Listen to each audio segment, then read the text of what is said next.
Hello my dear students, welcome to CMI's online classes. In this class, we are going to discuss, explain and understand chapter 2 of English grammar, subject and predicate for the students of standard 6. So in this chapter, we will understand subject and predicate with their definitions and examples. So before we understand subject and predicate, we have to understand phrases, clauses and sentences. Understood? So what are phrases, what are clauses and what are sentences? See, phrases, clauses and sentences, these all are the groups of words, but how they express something are different. See here.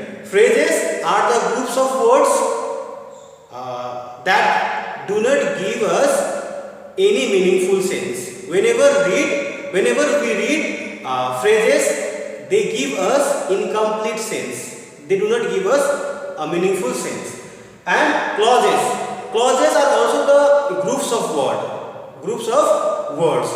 They may or may not give us meaningful sense.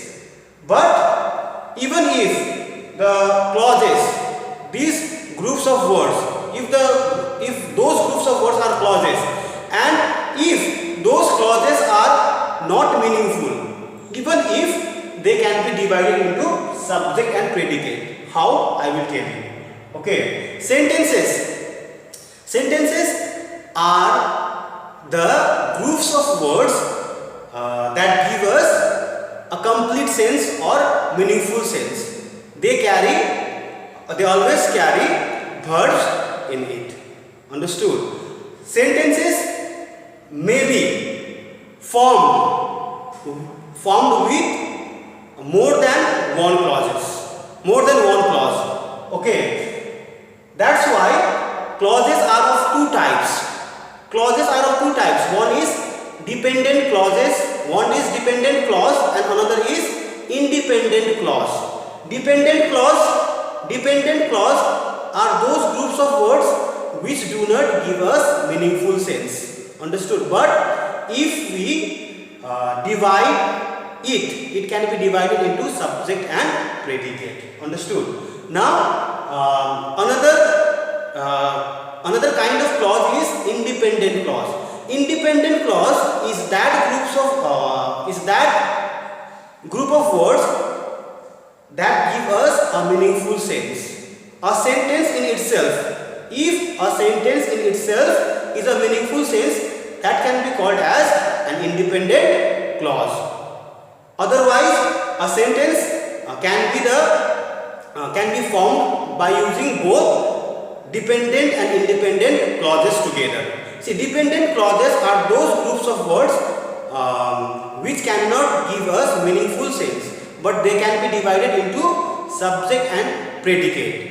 Okay, and these dependent clauses are dependent upon independent clauses, because independent clauses are meaningful in themselves, but dependent clauses depend upon independent clauses to give meaningful sense. Like if I give the examples of phrases, if I say in the park means we understand something in the park, but what happened in the park we don't understand.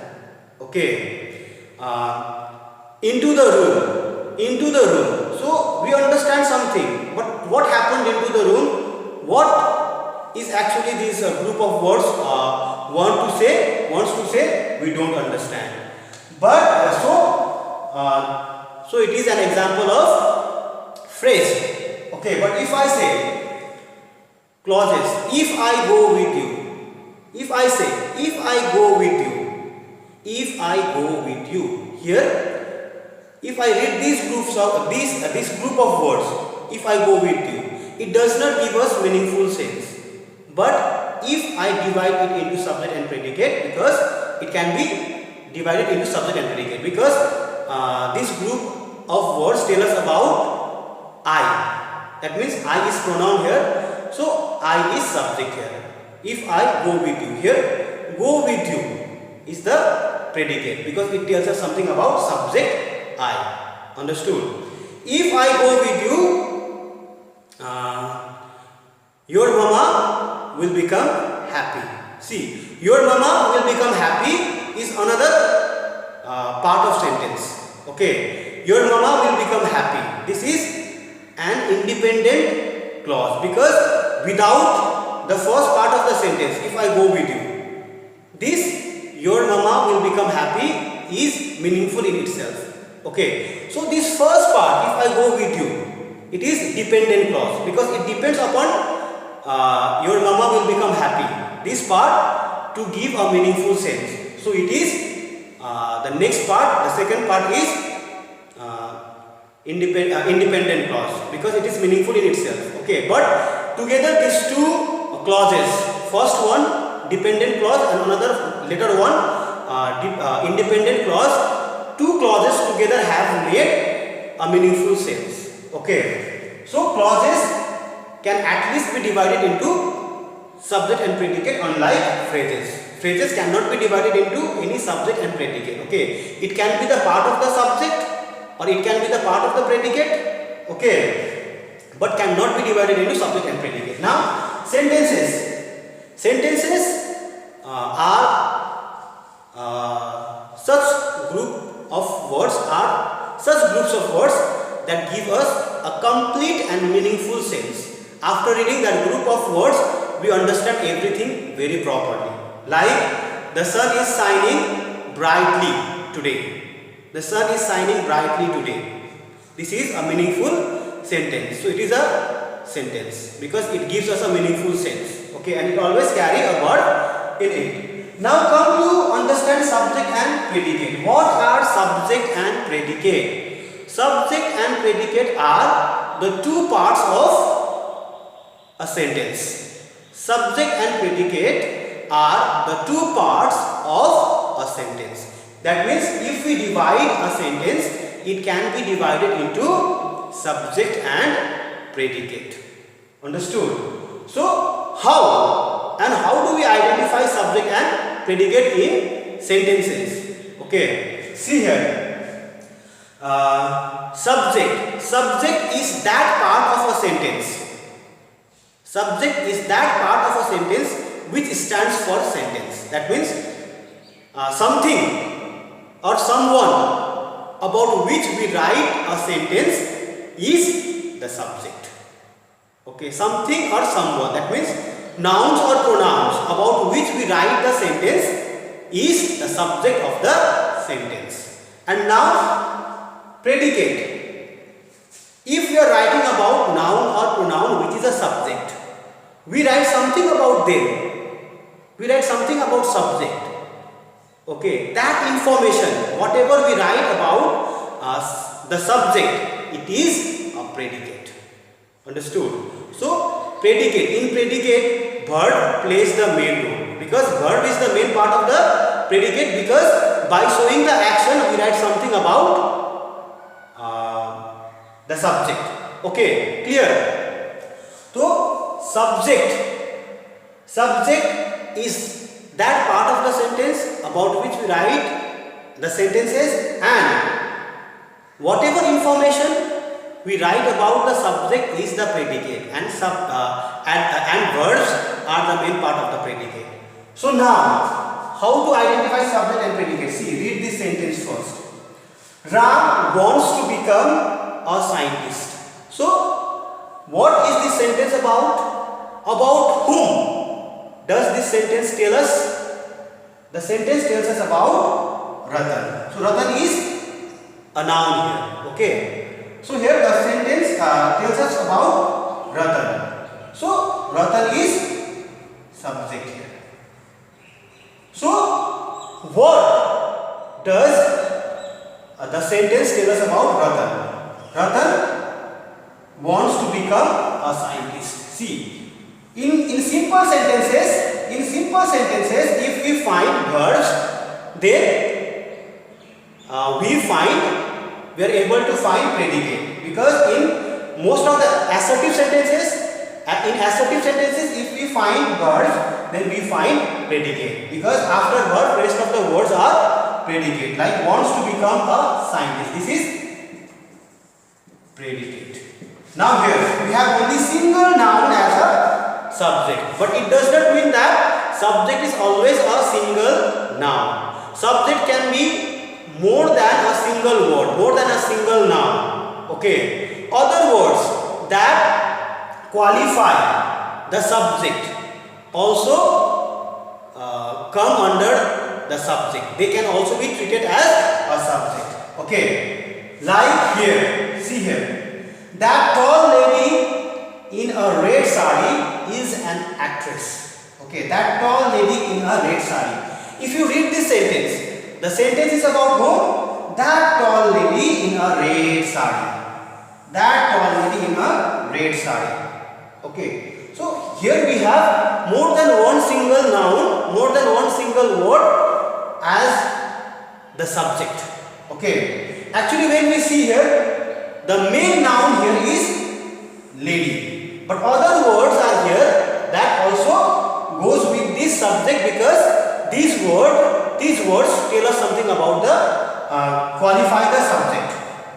Okay, so here these other words are also the part of subject and can be treated as the subject, because still we have not found the verb here. Okay, so here what is told about that lady in a red sari? It is told that she is an actress. He is an actress. We have found the verb here. So here is an actress is predicate. Understood? Is an actress is predicate. Now this that tall lady in a red sari is a subject. Understood? Now see here. The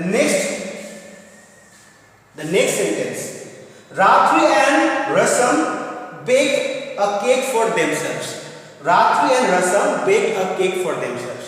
See, what is the sentence about? The sentence tells us about Ratri and Rasam. So we have two nouns here as the subject. Okay. See, subjects are of two types. Simple subject or single subject, or the compound subject. See, compound subject, when the same action, the doer of the same action is we have two nouns that are performing the same action. So two nouns, if we have two subjects, then it is called compound subject. So here the sentence tells us about Ratri and Rasam. So we identify Ratri and Rasam as the compound subject. Here we have only, in second sentence, that tall lady in a red sari, we have only actually one subject, one noun. So lady is the single subject, simple subject. Okay, because only actually one noun here. Here also number one also Ratan. Ratan is the single subject here. Okay, but here in example 3 we have Ratri and Rasam. Two nouns we have. So this is the example of what? Compound subject. Understood? See, what is said about Ratri and Rasam? Bake a cake for themselves. See, bake a cake for themselves. See, bake is verb. So when we, all these are assertive sentences. These all sentences are the examples of assertive sentences. And in case of assertive sentences, when we find verb, be sure that we have found, we have identified the predicate. So rest of the words after verb are predicate. Understood? Now come to the next sentence here. Kusum cleaned her room and washed her clothes. See here. Kusum cleaned her room and washed her clothes. See here. The sentence is about whom? Kusum. So we have only one subject. So this is simple subject. Understood? But if we read this sentence carefully, here Kusum has performed more than one action. I have told you that verbs are the main parts of the predicate. So here we have two verbs here. One is cleaned her room and washed her clothes. If if the subject is performing more than one action. Okay, here two action we have, cleaning and washing. So here Kusum is subject. What is told about Kusum? Kusum cleaned her room and washed her clothes. See, from this we have, from here we have identified the verb. Rest of the words are predicate. But if you see here clearly, we have, carefully we have two verbs, two actions performed by Kusum. So this is an example of compound predicate. Okay, so here we have compound subject in sentence number 3, and in sentence number 4 we have compound predicate. Okay, see, are you clear about compound subject and compound predicate? Compound subject means if the sentence is about more than one noun or pronoun. Okay, like here Ratri and Rasam. Okay, we can also write Ratri, Rasam and Meena baked a cake for themselves. So here again we have three nouns as the subject. So it is an example of compound subject. In the same way, Kusum cleaned her room, washed her clothes and switched on the television. So here again I have added one more action. Here we have three actions. So this is also the example of compound subject, a compound predicate. Compound predicate means if the subject performs more than one action, then those actions together can be called as the compound predicate. In the same way, if one action is performed by more than one noun or pronoun, then those nouns or pronouns are the compound predicate. Understood? But don't be confused that sometimes we have only one subject, but we have other words we have used to describe that subject, like qualifying by using adjectives and other words, like we have done in answer number sentence number 2, that tall lady in a red sari. So here that tall lady, we don't have any compound subject here. Okay, so if the same action is performed by more than two nouns, then they are called compound subject. If one or more than one subject perform more than one action has to be more than one, then the predicate is also compound. I hope you have understood phrases, clauses and sentences. Okay, and subject and predicate with the definitions and examples, and now you are able to identify subject and predicate in each sentence, each kind of sentence.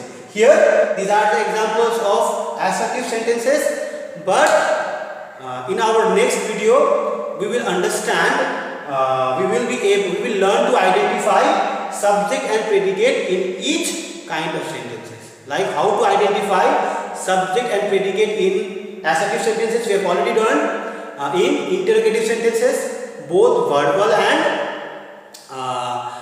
WH questions, okay, and imperative sentences, how to identify subjects in interrogative sentences, and also in imperative sentences and exclamatory sentences. So in our next video we will learn to identify subjects in interrogative sentences, imperative sentences and exclamatory sentences. I hope now you are able to complete some of the words in your book. Students, just see the page number 6. In warm-up section, an exercise is given there. Some groups of words are there, in which you have to identify whether those groups of words are phrases, clauses or sentences. As I have given you the definition and examples of these phrases, clauses and sentences, I hope you are able to do that portion. Okay, so now come to exercise A. In page number 8, page number 7 and 8, you have exercise A, in which you have to identify subject and predicate. And also you have to identify if the compound subjects are there, you have to identify them as compound subject. You have to underline, write down wherever you get compound subject, you have, after underlining, you have to write compound subject. And compound predicate, you have to underline compound predicate. Okay. So some of the examples I have taken here, like same, I have taken these sentences from the same exercise. I have taken 4 sentences. There are many more sentences to do that you will do after the explanation of these examples. Okay. See here, I have taken this sentence, please chop the vegetables. So this sentence is an imperative sentence. For your kind information, I would like to inform you that if the sentences are imperative, in case of imperative sentences, subject is not given. Okay, subject is not given here. In case of imperative sentence, we have to understand the subject as you. So here, please chop the vegetables. All these is predicate. Is a predicate here. Okay. Now, then what is subject? Subject here we have to understand as you. Almost in all imperative sentences, we have to understand subject as you, because in case of imperative sentences are either order, command, suggestion, advice, anything, and we are speaking to someone by addressing you. Okay, so here you, like go and bring a chair for me. So here this is also an imperative sentence.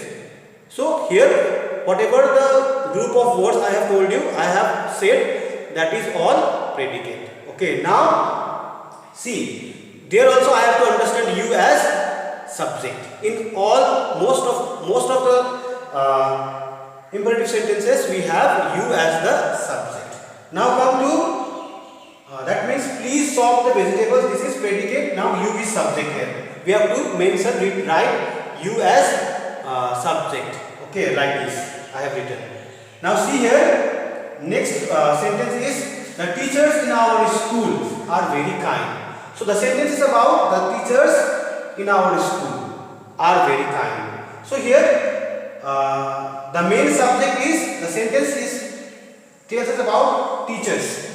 Okay, but these are the other words, the in our school, that together goes with the subject. But the main subject, main noun about which the sentence is written is teachers. Understood? So here this is simple subject. We don't have compound subject. Don't think that school is also noun, so we have compound subject. To become a compound subject, 2 nouns have to be joined together by using conjunctions. Okay, but here we don't have conjunctions. We have not joined this school noun by using conjunction. So actually here the subject is teachers only. Okay, so what is told about the teachers in our school are very kind. So are very kind is predicate. Okay, this is predicate. Okay, this is subject. This is subject, this is predicate. Okay, now come to sentence number 3. Anmol and Tanya have been friends since the first day of school. The sentence tells us about Anmol and Tanya. See, these 2 nouns have been joined by using conjunction and. So here Anmol and Tanya. The sentence tells us about 2 nouns, Anmol and Tanya. So this is compound subject. So here you have to write compound subject. Have been, so what is told about them? Have been friends since the first day of school. So this is predicate, this is predicate. Understood? Now come to the next example. The apples and the bananas are on the table. See, the sentence is about the apples and the bananas. Okay. So here we have 2 nouns. The sentence is about 2 nouns, apples and bananas. And these 2 nouns have been joined by using conjunction and. So this is also the example of compound subject. So what is told about the apples and the bananas are on the table. This is predicate. So now I hope you are able to do exercise A. Okay. So your homework is exercise A. Complete it at your home. Okay. And submit me.